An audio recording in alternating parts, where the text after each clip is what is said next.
Hello and welcome to our book club. We're really pleased that you've joined us today. My name's Sarah. I'm hosting tonight with Rachel. She'll introduce herself in a second. Can people hear me? Rachel, can you hear me? I can hear you, Sarah. Can people hear me? Great. Yeah, I can. Fab. Okay.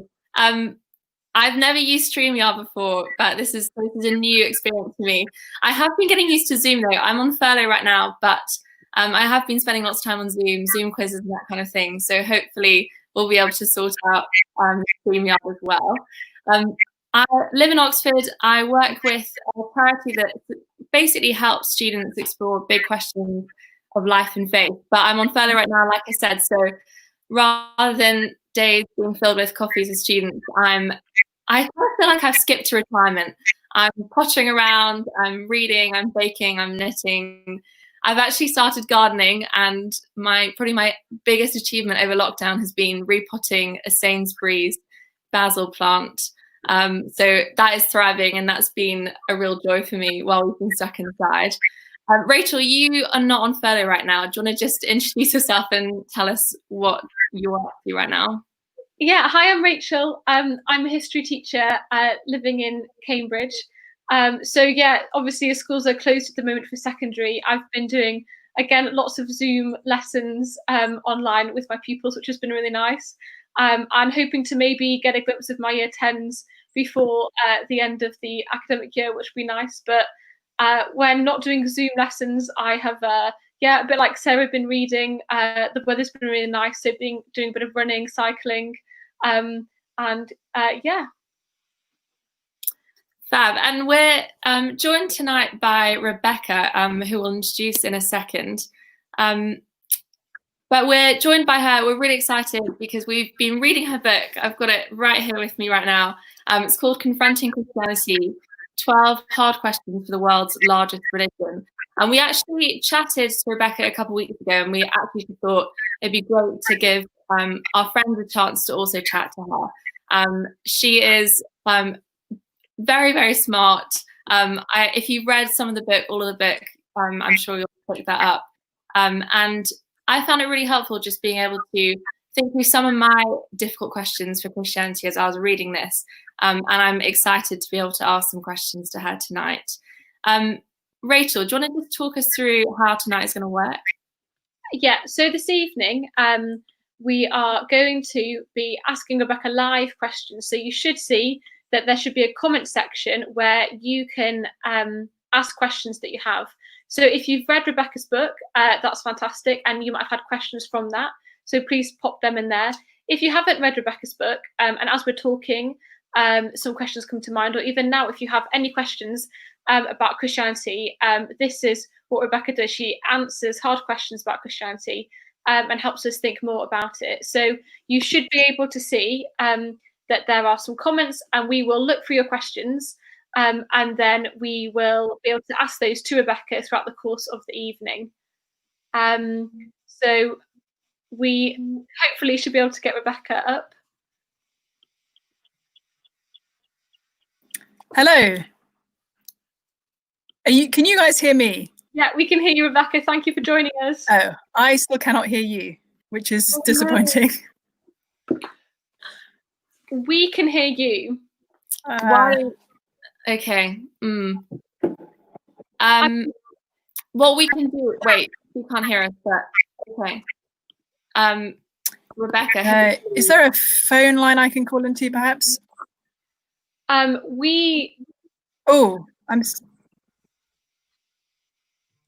you hear us?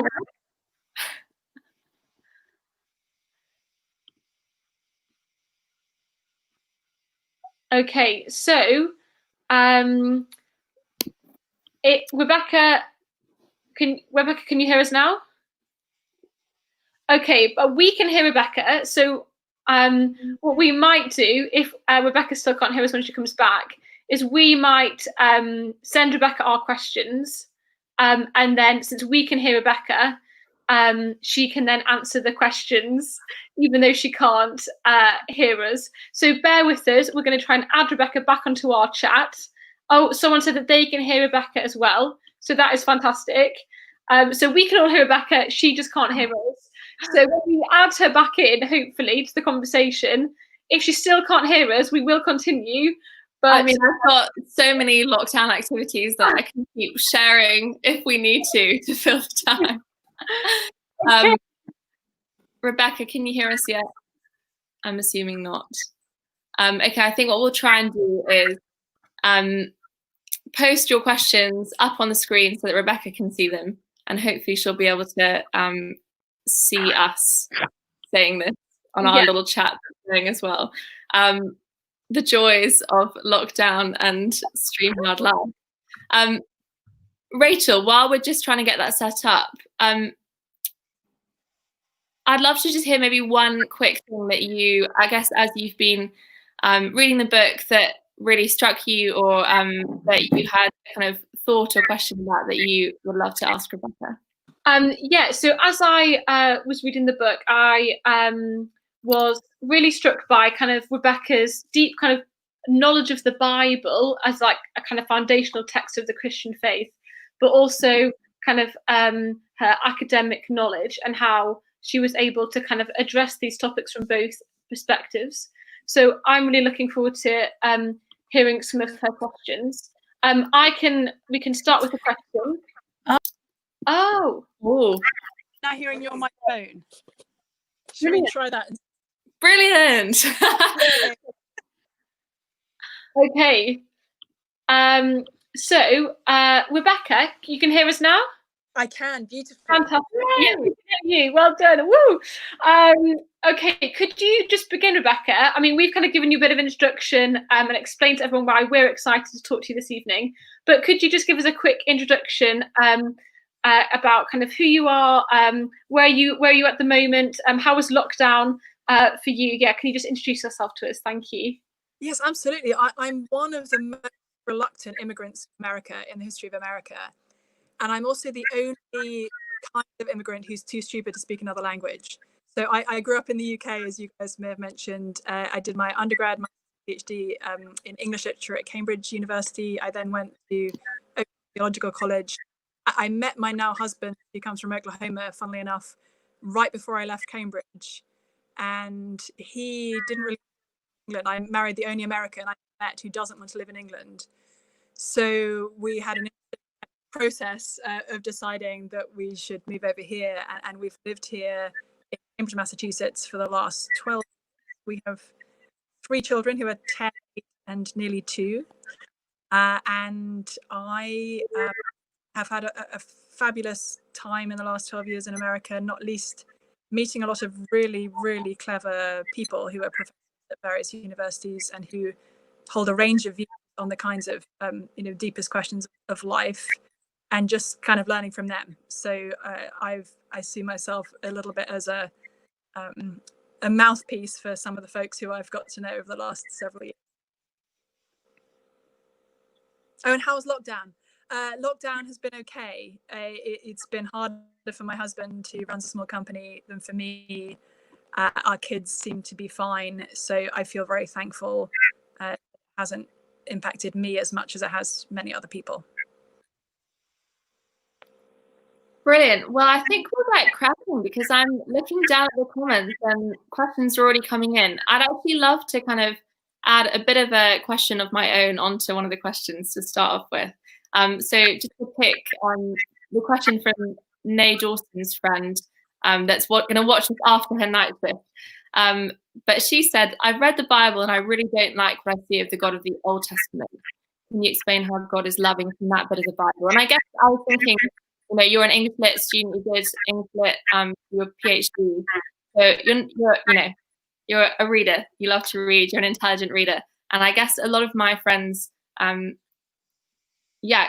find the Bible quite a baffling book. And I just find it pretty baffling that someone would not just read it and as a kind of interesting intellectual exercise, but actually want to follow the God that they see in it. So maybe combining those two questions, we'd love to hear your thoughts. Very interesting question, and a really important one, I think, and so many different angles that we could take on this question. So forgive me if I don't hit the exact sort of piece of this puzzle that you were looking for.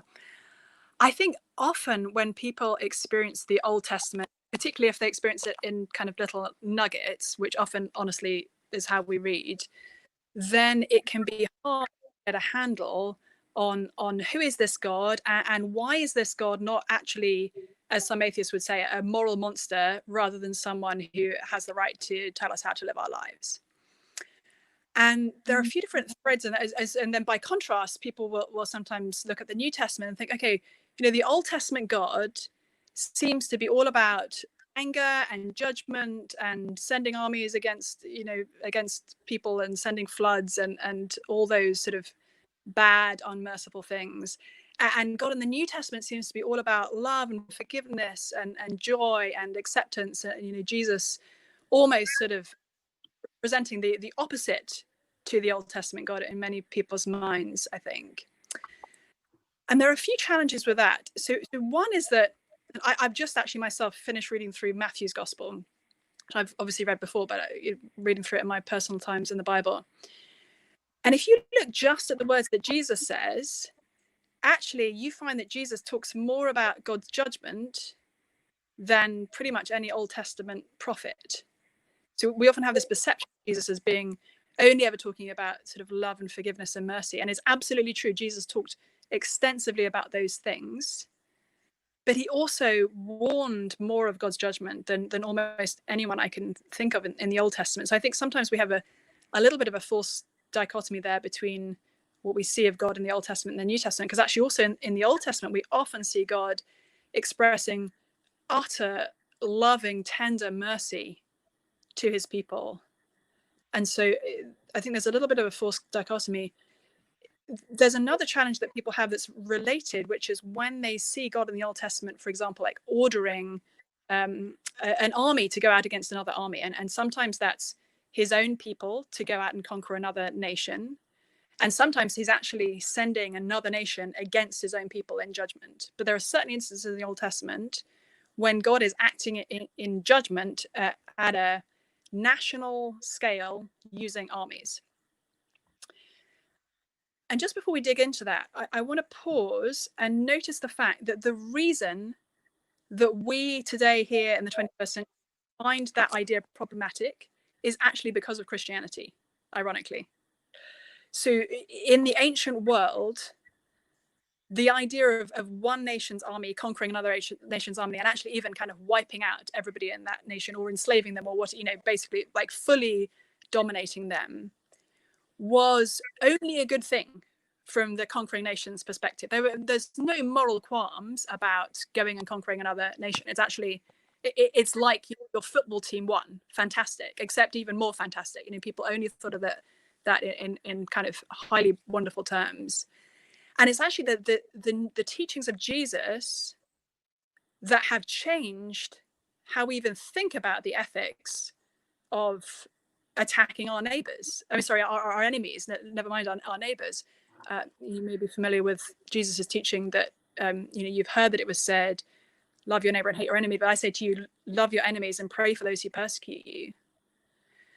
And so Jesus was doing something very radical in his day, which has actually impacted us ever since. I've recently been reading a book by a historian, a non-Christian British historian, who's making the argument that actually our basic moral assumptions today, whether we would identify as Christians or not, are profoundly shaped by Christianity. And so this idea that you have not only the responsibility not to kill somebody from a different tribe or nation or people, but actually you have a responsibility to love them, that is at heart of Christian teaching. So it's a first thought there. The second thought is, and I was talking with my kids about this earlier today, actually, the God of the Bible is a God of justice. And the basic idea behind the New Testament teaching that instead of looking for vengeance, that we should actually extend forgiveness, is because it is not our job as humans to execute justice against others. It's actually God's job. And one of the most sort of startling claims of the New Testament, and it's offensive, to be honest, is that all of us actually deserve God's judgment. And we have a choice. We either face God's judgment on our own, in our own right, or we hide ourselves in Jesus, who has faced God's judgment for us. I'm sure that doesn't answer all of the questions behind that question, but maybe that digs into some of them and gives a little food for thought. Thank you. Well, feel free to come back at Rebecca on that one. I know, Rebecca, you said in your final chapter in your book that was the hardest question for you to tackle, questions about judgment. So I'm sure there are lots of questions off the back of that if you'd like to ask one. Like Rachel said at the start, just comment on the Facebook video or on YouTube if you're watching that, and we'll flag it up and ask Rebecca your questions. There are 2 questions that have come in. I'm sure there'll be lots more, or people that have got similar questions behind these. I'll read the first one out and then we can go on to the second one afterwards, which is more about privilege. But this one says, why do you think the church has played such a big part in perpetuating ideas to do with white supremacy? I'm sure that's a question on a lot of our minds right now.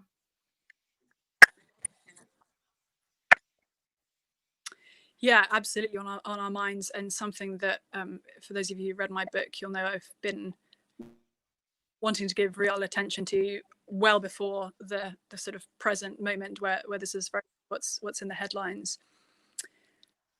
Again, a number of ways to answer this question, but I'll start with saying the idea of one racial, ethnic, or national group dominating any other or seeing itself as superior to any other is actually radically undermined by the New Testament. And this actually kind of connects back to what I was saying a few minutes ago, that the ancient Near Eastern world into which Christianity was born, and the sort of Greco-Roman Empire coming out of that, was very much one where having a dominant race or a dominant culture or a dominant nation was seen as perfectly normative. In fact, Jesus was born into a culture that was under oppressive colonial rule from the Romans.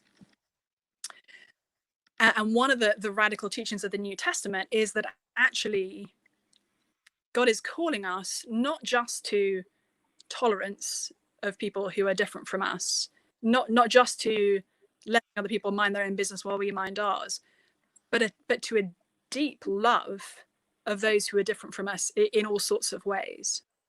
And we see this played out in multiple ways in the New Testament. So one is that whereas Jesus himself was Jewish, and his sort of 12 apostles, some might be familiar with that idea of the 12 guys he kind of called to be his core crew, were all Jewish. He actually commanded them to go and make disciples of all nations. And then in the very first sort of movement of the church in the book of Acts, which tells the story of the early church, we see God's Spirit being poured out on the apostles so that they can talk to people in all sorts of different languages. And we see that the people in the crowd they're talking to are coming from places like Iraq and Turkey and Syria and Egypt and Libya. And then we see 3,000 people from that crowd becoming followers of Jesus that day. We then see in chapter 8 of the book of Acts, we see the first African Christian who's an Ethiopian guy.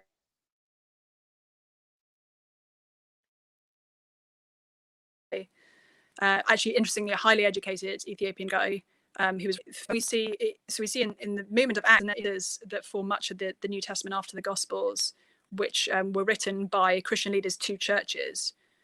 We see these commands that suggest that actually all the barriers of that day, ethnically and racially, were broken down in the church. And we see that also in Jesus' sort of one of his fundamental teachings, the parable of the Good Samaritan, where he tells a story in which a member of a hated racial and ethnic his day actually was the moral hero. So we see Jesus himself sort of breaking through every racial barrier of his day, commanding his disciples of all nations. We see the gospel going out to people from all sorts of different cultures and breaking down all the known barriers of that day.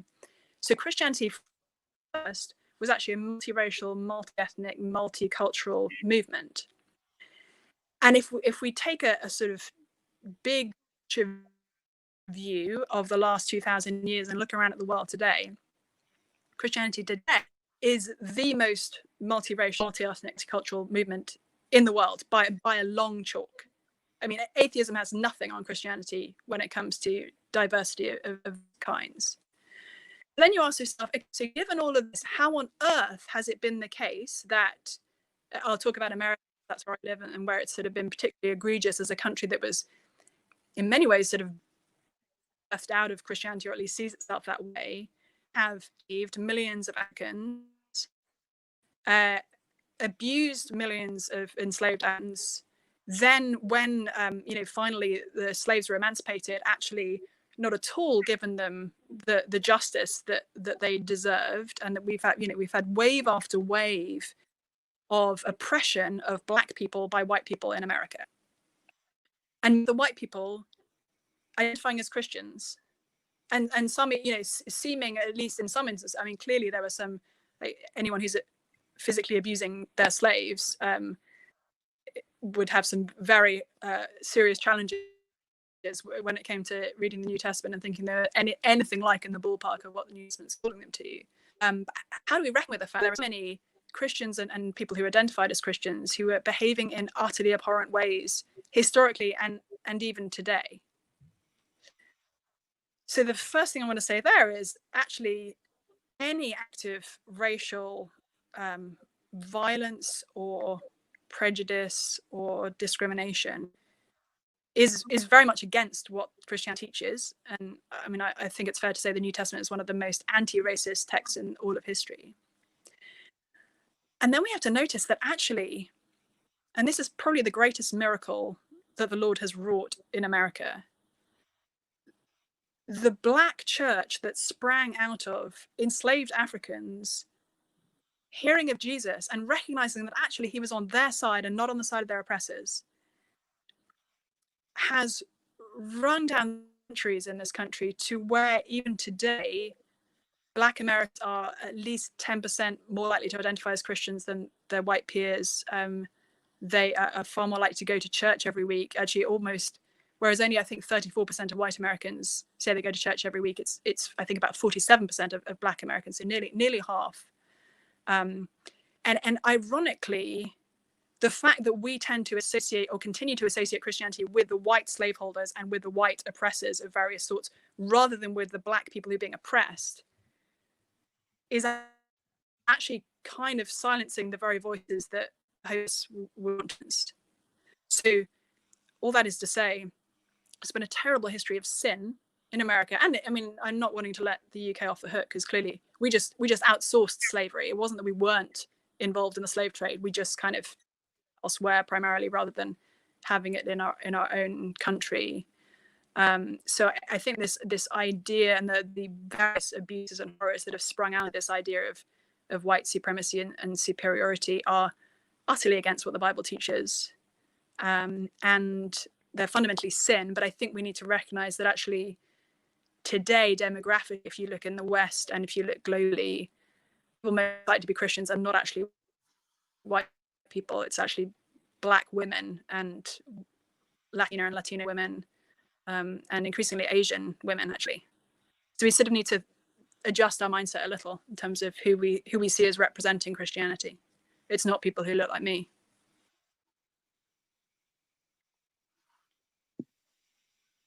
Thank you, Rebecca. Your connection is a little bit weak, and thank you for the answer. It was so thorough, but we missed little sections of it. Do you think it might be possible to just double check any tabs that open or anything like that to help? Move again.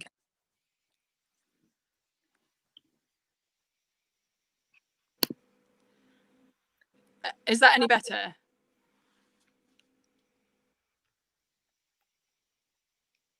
Possibly. I'm happy to. Shall I try the computer again? Gosh, we are playing.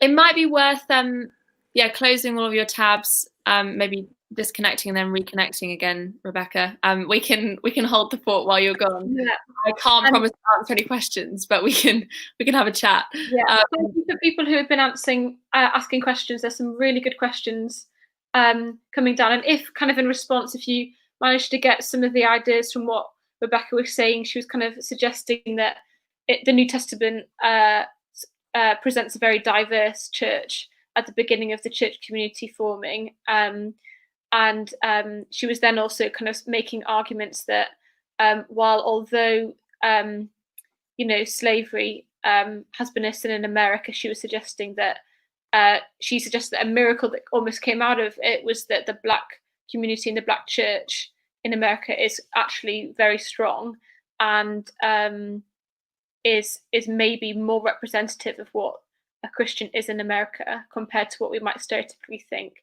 So if you've got any questions linked to that idea, that position, please don't hesitate to put them in the question.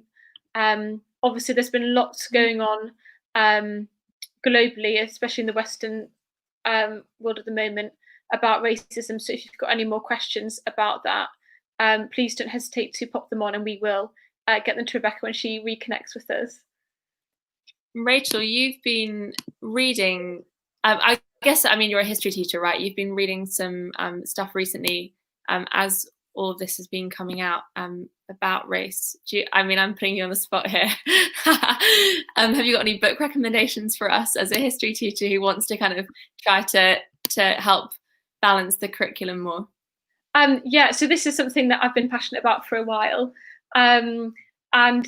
If anyone is wanting to learn a bit more, I mean, Rebecca spoke a bit about the American context, but even the British context, I think, is really important. There's a history book called Black and British, which I'd recommend. It's a thick history book, but it kind of goes through the whole of British history and looks at the Black presence throughout, which I'd recommend. Oh, here we go. I think Rebecca might be reconnecting. Keep going, Rachel. You're doing well. Recommendations. Another book that I think is brilliant, it's kind of part memoir, part kind of history, is a book called Natives. That's from the British perspective as well, so I'd really recommend giving that a read. Very accessible, really readable. Rebecca, can you hear us, Rebecca? Okay. Yes, so can you hear me? Yeah, we can hear you. Thank you so much for your answer before, Rebecca. That was really detailed and really rigorous, so thank you. There's some other kind of questions that have been popping up. So linked to that, there's a question on privilege. What does God think about the idea of privilege? There's a lot of talk about white privilege at the moment, that certain groups can be privileged and oppress non-privileged groups. Kind of linked to those ideas that we were discussing in the previous question. Have you got any thoughts on this? Yeah, there's a very natural human tendency, and we're probably, if we're honest, see it all in our own hearts, to want to get one up on other people. Really want to wield power over others to where our own rights get prioritized over theirs. And Jesus actually encountered this even in his closest group of disciples, where they were starting to argue over who was going to be the greatest. And Jesus had to explain to them that in his kingdom, there is a radical and fundamental inversion of power. And the way that he explained this was that he said that even who claimed to be God himself came not to be served, but to serve, and to give his life as a ransom for many. And Jesus essentially takes our natural human power structures and flips them on their heads. And he says that anybody who wants to be a leader or to be first in his kingdom needs to become the slave of everybody else. So when we think about this idea of privilege, I think we always need, if we're following Jesus, which some of us are attempting to do, we need to recognize that our default setting is always going to be to take what privilege, to use it to gain power, to advance my own interests. But actually, if I'm following Jesus, I need to do precisely the reverse. I need to take whatever privilege I happen to have, and someone who's got multiple kinds of privilege for various sort of accidental reasons, I need to use that to serve other people. And Jesus actually uses the kind of slave word to communicate that. So anyone who is using their own privilege not to serve others, but to serve themselves at other people's expense, is specifically defying Jesus' teaching and his example. Thank you. Yeah, that was really helpful. Great. We've got another question here linked to kind of the ideas of privilege and then racism, but a bit broader now. So the question is more kind of about the church as an institution and kind of its history, and kind of saying, okay, this person has kind of read your book and seen and found compelling your kind of biblical grounding, but is wondering whether we can truly confront Christianity if we don't properly have a look at the church as an institution and the various kind of wrongs that the church has done, whether that be racism and homophobia. And we're just wanting to raise that as a general point and wondering if we're really confronting Christianity, don't we need to address kind of the historical kind of major problems that the church is maybe responsible for in the past? Have you got any thoughts on that?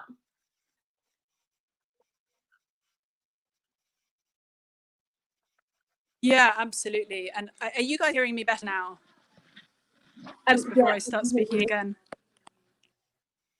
You're hearing me? Okay, good. I was reflecting recently, I mean, in the midst of the that are so in the forefront of people's minds in America right now, I was just reflecting recently on the fact that in the New Testament, as I mentioned earlier, we see a number of letters written by some of the first Christian leaders to some of the first churches. And it's remarkable how much space in those letters is devoted to addressing sin. Sin of all sorts of forms, actually, ranging from the sins we've been talking about in terms of exploiting others and not following through on Jesus's radical power structures, to to sexual sins, to every other kind of thing that the Bible categorizes as sin. And I was sort of concerning myself with that fact, because it can be easy to look at the church, and particularly on the question of race in America, despairing because of all the horrific things that have been done by Christians. But I think one of the most actually insights of the Bible is that we humans are not naturally good people who just, with the right kind of education, environment, and the right kind of upbringing, will only ever act lovingly towards us. We're actually naturally pretty bad people. Not that we don't ever do anything, but that we have a natural bent towards evil. And that's something that becoming a follower of Jesus deals with, but immediate cure. And let me explain that a second. Because I have put my trust in Jesus, his death on the cross has paid for my sin. And so there's a very important sense in which God now looks at me and sees good rather than my evil. But at the same time, and the Bible is very clear about this, I will continue to actually be a sinful person until the day that I die.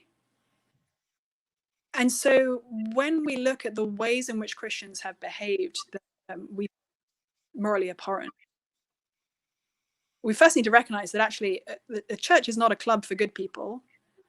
A church is a family.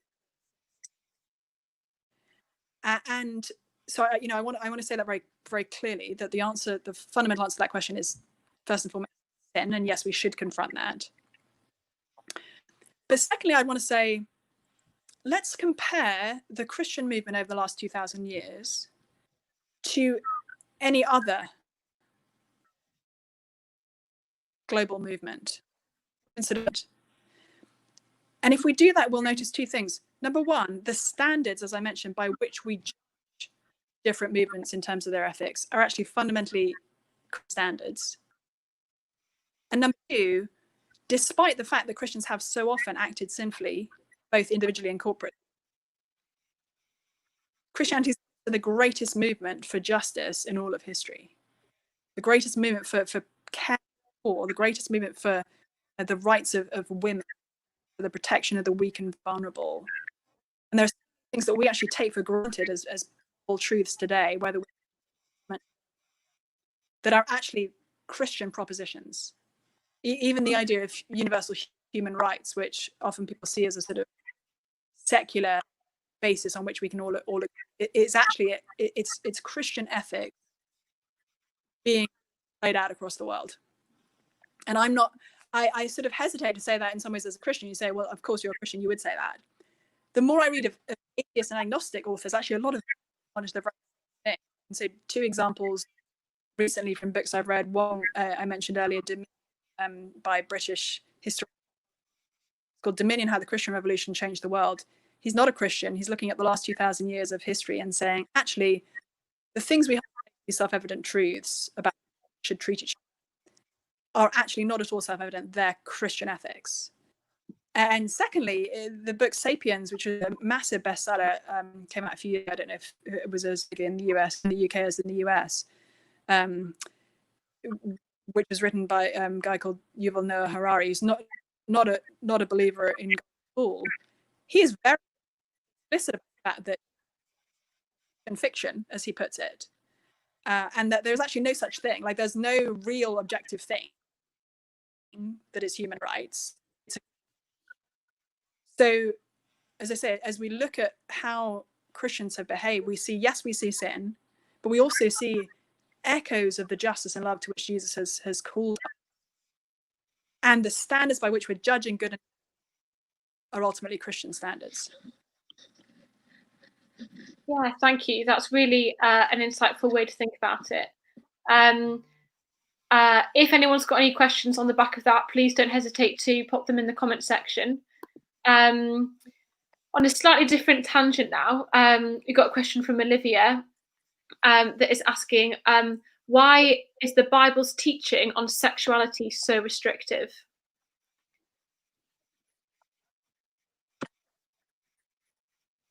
Oh, I love that question. You're getting a secret tour of my entire house, because having had to move I was too far away from the internet source, so now I'm plugging the phone in. But I'll keep talking as best I can. Yeah, thank you, Rebecca. Well, why is the Bible? I have a chapter of my book which I have. Sorry, forgive me for plugging in 1 second, just so that my power doesn't die.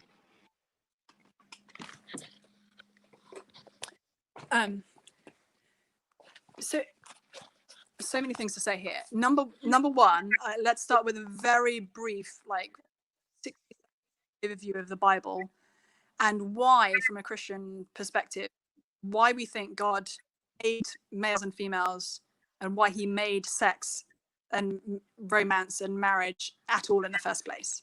Because if you think about it, I mean, it's sort of odd to do this sort of experiment. God, if there is a God, if there is a creator God,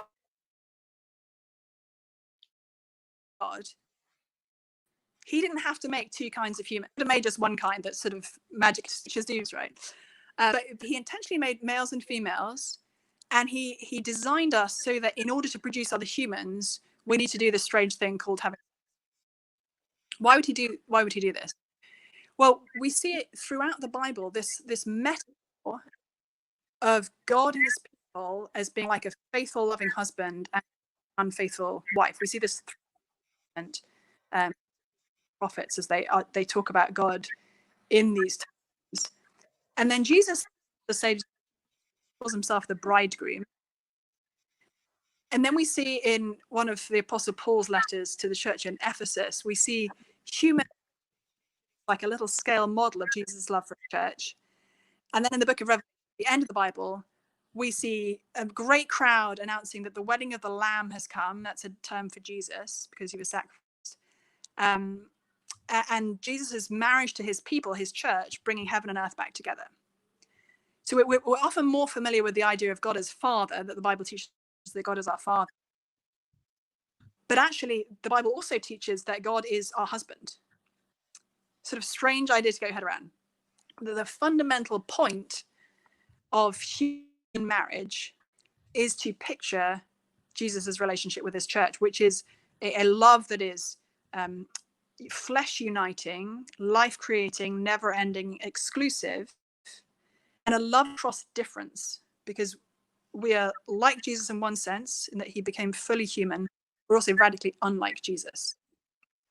So that's a sort of theological backdrop, I guess, to how to think about sexuality, and I think is a helpful starting point, because I don't know, guys are old enough to remember the days when we used to have to take to the shops to get them developed when we took a photo with a camera rather than just shooting something on your phone.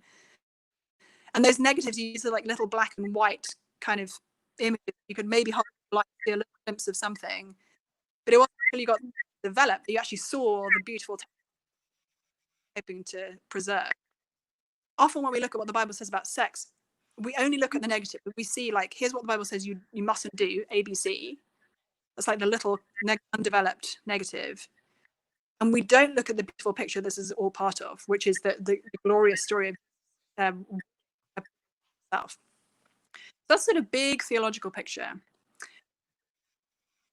I think then we need to recognize that Christian sexual ethics were at least as countercultural in the first century, which is surprising to us. I think we have this, it's easy for us to have this idea. There's a thing called traditional sexual ethics, which is marriage between one and for life. And that only since the kind of 1960s have we started to think again about what sexual ethics should be. But actually the idea of a man needing to be faithful to one woman for life, and in fact to offer himself up for love to her, was crazy in the first century Greco-Roman. Like, sure, women were meant to be faithful to their husbands, but men were not expected to be faithful to their wives. It was fine for them to sleep with other women. It was fine for them to sleep with other men. It was fine for them to sleep with slaves, male or female. It was all good in terms of the sort of Greco-Roman thinking. And so that this Christian ethics of saying, no, guys, that's not okay. Actually, your job is to love your wife as Jesus has loved the church and given himself up for her. Craziness. And it still sounds crazy today, for slightly different reasons, though. Actually, if you read up on the history of Greco-Roman culture, not as crazy as you might think, because actually many of the different kinds of sexual ethics that were going around then are also going around today in different ways. Sorry, this is a long answer, but it's such an important question, so forgive me. Third piece that I would love to mention is that I think we have, both within the church and outside of it, bought into an idea that the only real intimacy, the only love that really counts, is romantic love. On a mantra, love is love. And I think the Bible really challenges that. And it says, actually, sexual and romantic love is a really important thing. And it gives us a picture of Jesus' love for his people. But it's actually not the only show in town. And the New Testament talks about love between believers, typically of the same sex, as being massive. I mean, Jesus says, greater less that he lives. Paul, one of the early Christian leaders who wrote much of the New Testament, talked about us being brothers and sisters, being knit together, of being comrades in arms. He talked about an individual believer friend of his as his very heart. And so we have all this sort of intimate language around, often actually same-sex friendship within the church in the New Testament. And so the idea that the only place where real intimacy happens in the context of relationship is quite against what the New Testament says. So I think the original question was, why is the Bible so restrictive on sexuality? And as I understand it, and this is something that I've come to over many years, because I've always been more attracted to women than men. If I were not a Christian, I think highly likely married to a woman rather than a man today. And so this isn't something that I've kind of come to lightly, or even kind of looked at the Bible to try and justify preconceived homophobic views. Actually, having boundaries around sex gives space for other kinds of intimacy. And we see that vividly in the context of family. So I have, very intimate relationship with all three of my kids at the different stages. But it's very important that there's nothing sexual in those relationships. And like I have deep, intimate connection and closeness with some of my female friends. And that's sort of a protected space that isn't actually a sexual space. So just as boundaries in any other part of our lives give us freedom for different kinds of things, so having boundaries around sex, I don't think is ultimately restrictive. I think it creates opportunities for kinds of connection. Thank you so much, Rebecca. So great. We've got about 10 minutes, so keep questions coming. We've got a couple more to go still. Can I just encourage you, if you haven't read the book yet, lots of what Rebecca's saying takes us back to different chapters that you might have read in the book already. I was thinking about one of the chapters where she talks about friendship and intimacy in friendship. So if you haven't read the book yet, can I really recommend it? I'll give it a little wave again. It's a very distinctive cover. Rebecca, we are tech whizzes behind the scene. Are wondering if you turn off your camera, it might help our internet connection. I'd love to see your face while you answer, but I think that might help for us to just hear your words more clearly. Are you able to do that? It should be in the bottom left of your screen. We're taking questions from Facebook and from YouTube, so keep them coming on both. And brilliant. Okay, well, let's see if that helps our connection a little bit. Thank you so much for persevering. I had to do a talk the other day on Zoom and it just kept crashing and I found it really off-putting. So I'm so grateful, Rebecca, for your perseverance with us. I want to just flag up a question from Katie from YouTube. I guess thinking about sexuality a bit more. She said, "Hi Rebecca, do you have any wisdom on J.K. Rowling's recent statement on gender and sex? Lots of Christians have been posting it, but not sure her arguments are well supported and are secular ones anyway." Obviously, that's referring to a pretty specific situation, so you might want to broaden that out. But we'd love to hear your thoughts on that. Yeah, absolutely. No, I read J.K. Rowling's original tweet and then her follow-up statement, and broad to begin with. Sorry, I tend to put in a broader context. There was a significant extent to which the gay rights movement built upon the civil rights movement. And I think there are understandable reasons for that, because clearly experienced some similar forms of oppression at times. They're certainly different in others. But there are actually also quite problematic things about sort of equating, for example, gay marriage to an interracial marriage. And so there was a sort of, from the civil rights movement to the gay rights movement, which was very, actually remarkably easy for Western culture folks to accept, because, to say, the arguments from this movement were being traded on, even though very much led by Christians in a way that the gay rights movement wasn't. The move to transgender rights is proving far more fraught for sort of secular Western folks. And that's for a number of, including that actually a lot of the arguments of the gay rights movement, once you introduce at least the stronger forms of transgender rights, become very confusing. So there are gay and lesbian folks today who would say, well, wait a minute, when I say that I'm a lesbian, what I mean is that I'm attracted to people of my same sex, and I want to be able to say I'm attracted to people of my same sex. And that means sort of biological women, or likewise, you know, a gay man to say, no, I'm like same-sex attracted. I'm attracted to biological. And the transgender movement has got so many different threads to it, but there's one, you know, perhaps the leading kind of public edge right now is the idea that we're actually going to completely divorce sex, like biological, you know, how you were born biologically, from a reality about your gender.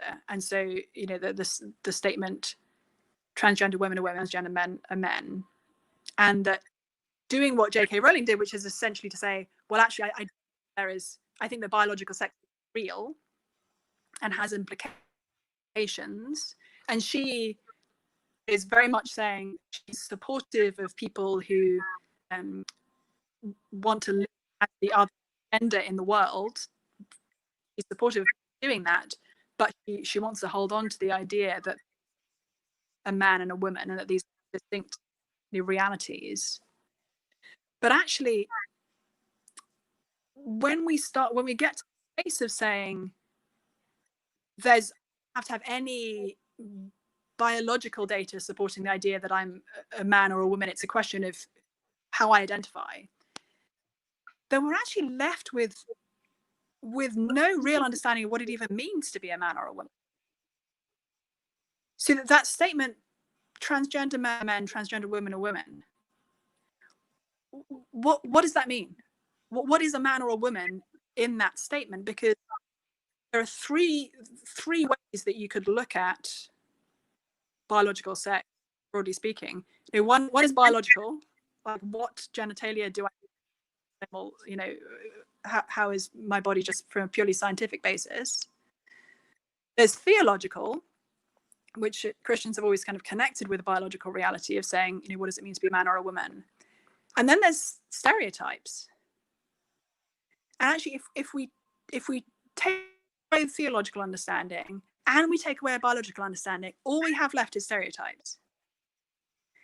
And this is where at least some folks in the vanguard of transgender movement coming to massive conflictionists. Wait a minute. You can't define yourself as a woman because you wear certain clothes or present yourself in certain ways, because that is not what it means to be a woman. And we've been saying that for days.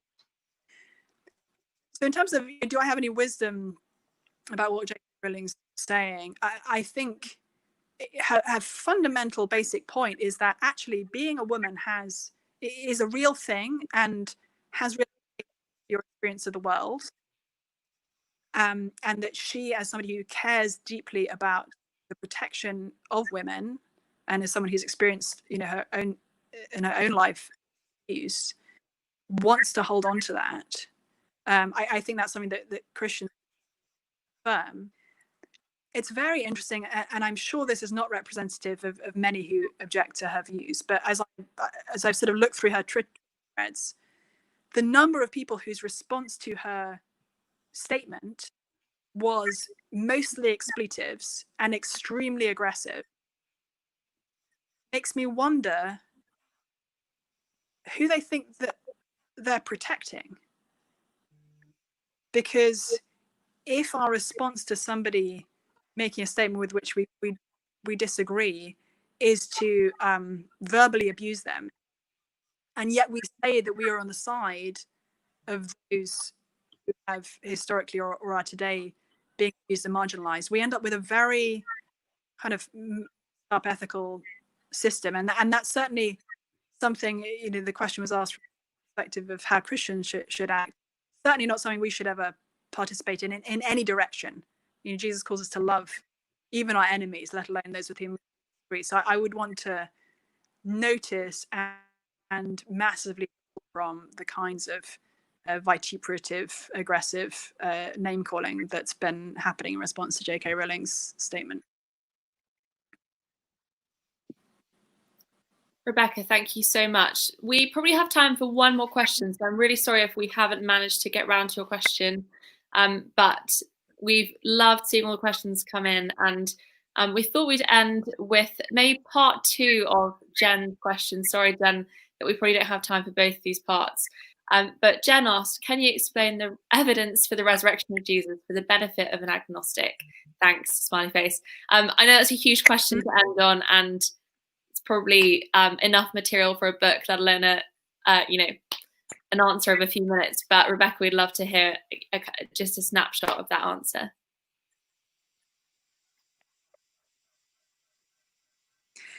Yeah, it's a fabulous question. The evidence for the resurrection, and as you say, there are so many different things that could be said here. But I'll offer a few. So I reviewed Richard Dawkins' latest book, which is a kid's book called Outgrowing God, Beginner's Guide. And one of the claims that he makes in that book is that, that probably called this around first century Palestine. Brackets, no serious historian questions this. We have evidence from even very hostile sources to Christianity that Jesus was a first century Jewish guy who was crucified and who was subsequently claimed to have been raised from the dead and worshipped as a god. So that, whenever somebody says, well, was Jesus even a real historical figure? Actually, ardent atheists can agree that he really was by any fair historical measure, and that the basic facts of his life that we know even from the evidence of the falls. So Richard Dawkins suggests that maybe the stories about exaggerated by ardent early Christians who got just a little bit overexcited, and he makes a few claims for this. First, he says, well, the four Gospels were written so far after the time of the event, life, death, and supposed resurrection that they couldn't possibly be accurate. And I want to say to that, well, actually, it seems even on relatively conservative estimates, like Mark's Gospel, which was certainly written first, was about 35 years after Jesus' death. And I don't know how old you are, Jen, asking this question, but let's say, if you were to ask one of your parents, well, they couldn't possibly remember something accurately 35 or 40 years ago, you might kind of get a clip around it, right? Because clearly we can remember things, that happened that long ago. They were incredibly important things. So it's not very plausible that people just couldn't remember. And this idea, people just exaggerated stories about Jesus, and the resurrection was the final exaggeration after all the miracles and whatnot that people say that Jesus doesn't actually hold up, because even before the gospel down, have the new letters that historians think are actually substantially earlier, and they don't talk a whole lot about the miracles that Jesus performed, but we also have the fact that whereas a lot of first century Jews believed that at the end of time God would raise the righteous to life, belief in a physical resurrection at the end of time, the idea that somebody here and now could be raised from the dead was quite alien to first century Jewish thinking. Just partly why Jesus kind of kept saying to his disciples, look, I'm going to be crucified and then I'm going to be raised from the dead. And they were saying, no way, you are not going to be crucified, because that's what happens to failed messiahs. It's not what happens to the real Messiah. And he says, actually, true story, it's happening to the real Messiah. So Jesus crucified, completely shocking to his followers, but actually kind of normal thing that happened to first century Messiah claimants. And then claimed to be raised from the dead. And one of the odd things about this is that in all four Gospels, it's women who are the first witnesses. Now, if you were making up a story you wanted people to believe, and especially a kind of hard to believe story in the first century, you would not have women be the witnesses of the resurrection. It would be equivalent in our culture to saying, well, a bunch of this thing, this highly implausible thing, and so we think it's true. Like women, the testimony of women, well respected, an individual woman couldn't really testify in court. So the only reason that you have all four Gospels saying it was the women who first witnessed the resurrection would be if it actually was the women who first witnessed the resurrection. Embarrassing. And then you have, I'm actually I'm increasingly struck with how embarrassing the Gospels are for the first Christian leaders. So Peter, one of the most prominent Christian leaders in the early church, been with Jesus all 3 years of his public ministry, told Jesus he would die with him rather than run away. And then that very same night, denied even knowing Jesus 3 times. If the Gospels were kind of airbrushed afterwards or made later, surely Peter would have made sure that those stories weren't preserved. I mean, it's completely embarrassing. And yet, in particular in Mark's Gospel, which is the one that seems to be Peter's memoirs, we see that story told very clearly. And we then see all the first Christian leaders, or many of the first apostles, going to their deaths saying that Jesus has been raised from the dead. So it's not likely that it was a story that they made up. Both if they would have made it sound much more convincing, and because you wouldn't go to your death for a story that you knew was made up or exaggerated. And then we have just the sheer phenomenon of the early church. So Jesus was crucified, and I said Jesus was neither the first nor the last supposed Messiah to be crucified. It was like relatively standard thing to do. But if you're Messiah, if there was two, one was everybody go home because clearly it wasn't the Messiah. The other was, oh, well, maybe it's somebody in the family, maybe it's his brother else, and make them the Messiah instead. Nobody tried to do that with the early Christian movement. Instead, they kind of went and hid until Jesus came back. And they were utterly shocked by this. And then suddenly this completely dispirited little group of disciples started going around proclaiming a message that spread across the world in spite of, opposition. And you kind of got to ask yourself, like, why did that happen? Now, clearly, we know that it's not normal for people to come back from the dead. And in the first century, they knew that as well, especially if you'd been crucified. It was a brutal way to die. But the evidence of the Christian movement that has sprung out of this is weighing.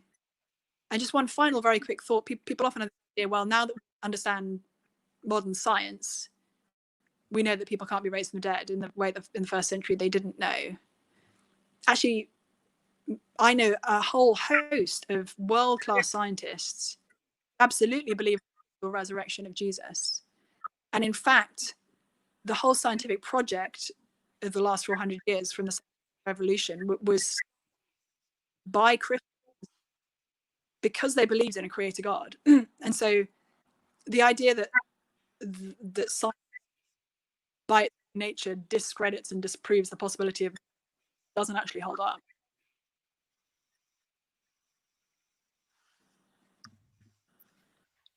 Brilliant. Thank you so much, Rebecca. It's been so wonderful to have you. We'd love you to turn on your video if you can, just so we can actually say goodbye to you properly. While you do that, I'd love to just flag a couple of things that we'd love to encourage you to do. We know we've run out of time and we haven't been able to answer all your questions. If you've kind of come with a friend virtually today, can I encourage you to organise a kind of coffee or G&T over Zoom sometime this week to continue chatting about the things we've been talking about? Why don't you kind of pick a couple of chapters to talk about over Zoom? You could even start your own book club off the back of this. Or if you haven't really investigated the eyewitness evidence that Rebecca's been talking about, that'd be a wonderful thing to do. One of my friends who's an agnostic has been reading Mark's Gospel with me over Zoom over lockdown, and that's been really fun for both of us to grapple with the text and try and work out what it's saying and what it's claiming.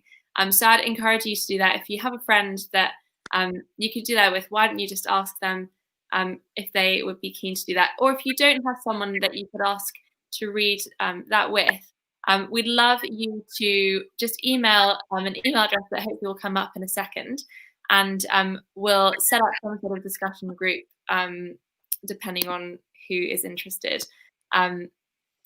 we'd love to answer any questions that have been left unanswered. Rachel, do you want to just tell us what is happening later this week? Yeah, so later this week, it will be left on after we finish the conversation. There's a event with in mind what's been going on in the world, looking at kind of racism and kind of how we can respond to that as Christians, and kind of what we can, say about that. So that will be later this week. I actually don't know the time, Sarah. I think that's 8 p.m. as well, I'm assuming. So, 7:30, sorry. 7:30. Jesus, Racism and Me, 7:30 on Thursday. Brilliant. Well, thank you so much for coming, Rebecca. Thank you so much for joining us. We know that you're very busy, and it's been such a treat to have you giving us an impromptu house tour and answering our questions. And we really appreciate the book that you've written, and for you taking the time with us today. Yeah, random internet crash. Thank you so much. Well, thanks everyone. Wonderful to bye. Chat to you guys, and bye, Rebecca. And we'd love to continue the conversation, so feel free to connect with us at pfe@ifeseurope.org and chat to your friends over Zoom after this. But thank you for joining us. Yeah, thank you.